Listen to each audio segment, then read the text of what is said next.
So guys finally यहाँ पर भाई साहब आप सभी ने फ्लॉप कर दिया, यानी कि मेजोरिटी ऑडियंस ने यहाँ पे फ्लॉप कर दिया लाल सिंह चड्ढा आमिर खान की फिल्म। आखिर कौन से वो रीजन है जिसकी वजह से यहाँ पे भाई लोग आमिर खान को भाई साहब 4 साल बाद आ रहे थे, सोचे थे वो ब्लॉकबस्टर मूवी दूंगा, लेकिन कहीं ना कहीं ये ब्लॉकबस्टर डिजास्टर बन गई और पता भी नहीं चला।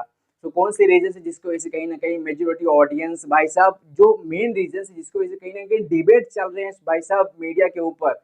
तो क्या वो रीजन है? सबसे पहले बात करते हैं यहाँ पे जो नंबर वन रीजन है मेरे हिसाब से इस मूवी के पहले अगर बात करते हैं। सो गाइस उनकी एक्स वाइफ किरण ने एक बहुत बड़ा स्टेटमेंट दिया था जहां पर उन्होंने कहा था कि उन्हें इंडिया के अंदर सेफ फील नहीं कर रही हैं, उनके बच्चों को लेकर कहीं ना कहीं इंटॉलरेंस ज्यादा बढ़ गया है। चलिए ठीक है, हम मानते हैं कि आपकी वाइफ ने आपसे पर्सनली कहा था, वो उनका पर्सनल थिंकिंग था उस सिचुएशन के हिसाब से, लेकिन आपको वो उनकी कही हुई बातों को मीडिया के सामने रिपीट करने की क्या जरूरत थी? सिंपल सी बात है, आप सुपरस्टार हैं, आपको लाखों लोग फॉलो करते हैं, करोड़ों लोग आपकी मूवी को देखते हैं, एंड ऐसे में आप जो बातें कहेंगे कहीं ना कहीं वो इंटरनेशनल लेवल पे दिखाई जा सकती हैं।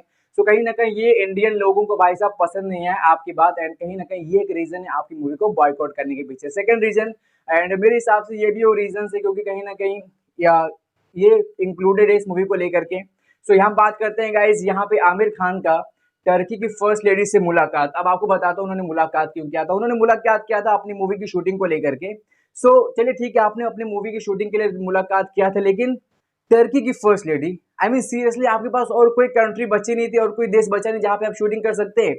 आप भाई मिशन परफेक्शनिस्ट हो, लेकिन आपको इस चीज का ध्यान रखना चाहिए कहीं ना कहीं आप जिस कंट्री से भाई हेल्प मांग रहे हो, जिस कंट्री के अंदर आप गए हो, जिस लेडी से आप मुलाकात तो कर रहे हो, कहीं ना कहीं वो लोग इंडिया का भला नहीं चाहते। चाहे कहीं भी भाई देश के बड़े बड़े मसलों के अंदर वो लोग हमेशा इंडिया के अपोजिट में खड़े रहे हैं, एंड आप ऐसे देश में जाकर के ऐसी लेडी से मुलाकात करते हो, ये कहीं ना कहीं लोगों को हदम नहीं हुई। थर्ड रीजन मेरे हिसाब से इस मूवी की अगर बात करते हैं, सो कहीं ना कहीं अगर देखा जाए, सो गाइस ये जिस मूवी का रीमेक फॉरेस्ट गम का रीमेक है, फॉरेस्ट गम 1994 के अंदर भाई साहब ब्लॉकबस्टर साबित हुई थी, एंड आप 1994 की मूवी 2022 में बना रहे हो। गाइस कॉन्सेप्ट देख लो कितना पुराना, आप ये एक्चुअली रियलिटी है, क्योंकि गाइस वो जो मूवी थी ब्लॉकबस्टर सुपर डुपर हिट साबित हुई थी, काफी सारे उसने रिकॉर्ड्स बनाए थे, काफी सारे उसको अवार्ड्स मिले थे, लेकिन वो बहुत पुरानी मूवी यार, बहुत पुराना कॉन्सेप्ट है उसका। एंड कहीं ना कहीं आजकल की जो इंडियन ऑडियंस है इनको कहीं ना कहीं कमर्शियल मूवीज चाहिए गाइस, इनको लार्जर देन लाइफ वाली मूवीज चाहिए, इनको मार्वल्स वाली मूवीज चाहिए, इनको कहीं ना कहीं केजीएफ, ट्रिपल आर, भाई साहब पुष्पा, इस तरह की मूवीज में इंटरेस्ट है। एंड कहीं ना कहीं आपकी मूवी इससे लाखों कोसों दूर है, जो कहीं ना कहीं मेरे हिसाब से जो लोग मूवी देखने गए उनमें से मेजोरिटी लोगों को भाई साहब समझ ही नहीं आया होगा कि आखिर में हो क्या रहा है। और जहां पे ज्यादा दिमाग लगाना पड़ता है वहां कहीं ना कहीं गाइज आपकी मूवी को प्रॉब्लम फेस करना पड़ेगा, एंड ये रियलिटी है। रीजन नंबर 4 मेरे हिसाब से यहाँ पे साफ साफ जो रीजन लोगों को समझ में आया होगा, लोगों को दिखाई भी दिया होगा कि इस मूवी के अंदर आपका जो एक सीन है इतना ज्यादा मतलब नॉनसेंस सीन था। यस गाइस, ये पूरी तरह से नॉनसेंस सीन था, एंड मैं भी जब पर्सनली इसको देखा था मुझे भी कहीं ना कहीं ये बात हजम नहीं हो रही थी कि आखिर ये लोग दिखा क्या रहे हैं और क्यों दिखा रहे हैं। ये रियलिटी है। देखो मैं मानता हूँ कि बॉलीवुड का एक अलग ही प्रोपेगेंडा चलता है अंदर साइड से, लेकिन आप बार बार ऐसे सीन नहीं दिखा सकते, एंड ये लिमिट के ऊपर हो गया गाइस, ये सच में हद पार कर दिया इस बार।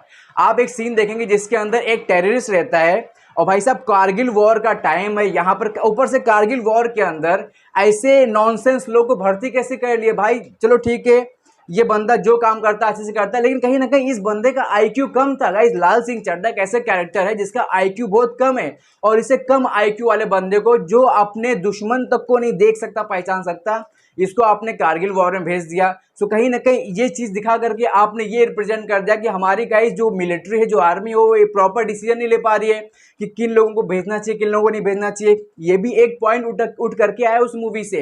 एंड वहां पर दूसरा सीन ये है जहां पे आप देखते हैं एक आतंकवादी को, जो इसकी इंडियन आर्मी के सोल्जर्स को गोली मारता, उसको ये उठा करके उसकी हेल्प कर रहा है। एंड बाद में हम ये देखते हैं कि जो हॉस्पिटल का सीन आता है जहां पे वो आतंकवादी भी रहता है, यहाँ पे लाल सिंह चड्ढा भी रहता है, और यहाँ पे लाल सिंह चड्ढा उसको कुल्फी ऑफर करता है, वो कुल्फी उठा के वो बाथरूम वाले कमोड में उसमें डाल देता है।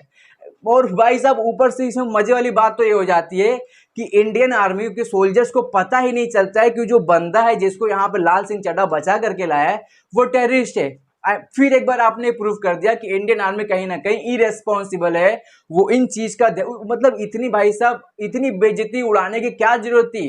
एंड ऊपर से आगे चल करके हमें ये देखने को मिलता है कि वही टेररिस्ट के साथ, भाई साहब वही टेररिस्ट के साथ लाल सिंह चड्ढा एक बिजनेस खड़ा करता है। एक जाना माना बिजनेस चड्डी बनियान का, और भाई वो करोड़पति बन करके इंडिया में बैठा है और अभी तक इंडियन आर्मी वालों को पता नहीं चला कि भाई साहब वो एक टेररिस्ट था जो हमारे देश के अंदर है, घूम रहा है बिंदास, यहाँ वहाँ चल फिर रहा है, घूम रहा है, टांग कटा है, लेकिन फिर भी बिजनेस खड़ा हो चुका है। एंड अभी भी वो ऐसी सोच रखता है, वो टेररिस्ट ऐसी सोच रखता है लाल सिंह चड्ढा के लिए कि ये तो बेवकूफ़ है। और ऐसे कैरेक्टर को, ऐसे सीन्स को दिखा करके आप क्या प्रूफ करना चाहते हो कि कहीं ना कहीं जो टेररिज्म है वो बदला जा सकता है? अगर बदला जा सकता है तो कहीं ना कहीं मेरे हिसाब से वो इंडिया में आ करके बम नहीं फोड़ते, ना ही इंडिया ना ही किसी अदर कंट्रीज के अंदर। और इतना इतना पब्लिक को इतना फुद्दू समझ कर रखे है आपने यार। एंड मेरे हिसाब से ये बहुत बड़ा रीज़न है इस मूवी को बाइकआउट करने के पीछे।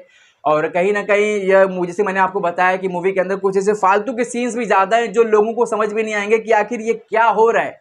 एक ऐसी लड़की के प्यार में पड़ा है जो कहीं ना कहीं जैसे वो उसको प्रपोज करने जाता है उसके लाइफ से लात मार के निकल जाती है, और फिर आती है 8-10 साल बाद, 6-7 साल बाद, फिर लोग मिलते हैं, फिर इसको प्यार हो जाता है, फिर भाई फिर निकल लेती है। और भाई मतलब ऐसे कितने सारे सीन्स हैं यार। और आप ओवरऑल मूवी दिखा करके बोल रहे हो कि एक मास्टरपीस है, आपकी मूवी का क्या मैसेज देना था साफ साफ लोगों को समझ गया। कहीं ना कहीं आप टेररिज्म को जस्टिफाई करने की कोशिश कर रहे हो, एक ऐसे कैरेक्टर को दिखा रहे हो जिसके अंदर आईक्यू नहीं है, लेकिन फिर भी वो हर काम में अच्छा है, जो काम करता है भाई फुल कंसंट्रेशन के साथ करता है एंड उस काम में बेस्ट हो जाता है। और मेरे हिसाब से ये चीज़ें उस मूवी के लिए ठीक थी, आपके इस मूवी के लिए कहीं ना कहीं जस्टिफाई नहीं कर पा रही हैं, क्योंकि जिस तरह से आपने सीन्स के अंदर चेंजेस किए थे उन सीन्स के साथ कहीं ना कहीं मूवी का जो ओवरऑल स्टोरी लोगों के दिमाग में आती है ना, वो बैठ नहीं पा रही। कुछ मतलब वो लोगों ने क्या देखा, इस मूवी का क्या मैसेज था, वो क्लियर नहीं हो पा रहा है। एंड मेरे हिसाब से यही वो कुछ रीजन है जिसकी वजह से कहीं ना कहीं मूवी फ्लॉप होती हुई दिखाई दे रही है, फेल हो रही है, एंड जो कंट्रोवर्सी का हिस्सा बन चुकी है मूवी अभी के टाइम पे। सो मेरे हिसाब से आमिर खान को आने वाली मूवीज़ के अंदर थोड़ा सा इस बात का ध्यान जरूर रखना पड़ेगा कि अगर वो मूवी फिलहाल के टाइम पे चलाना चाहते हैं तो कहीं ना कहीं उन्होंने इन सारे चीज़ों के ऊपर ध्यान देना पड़ेगा। आप लोगों का इसके ऊपर क्या कहना है? आप लोगों के कौन से पॉइंट्स है जिसकी वजह से मूवी फ्लॉप हुई? जो भी लगता है कमेंट कर सकते हैं। मिलते हैं नेक्स्ट वीडियो के अंदर। वीडियो पसंद तो लाइक कर देना यार। Bye bye.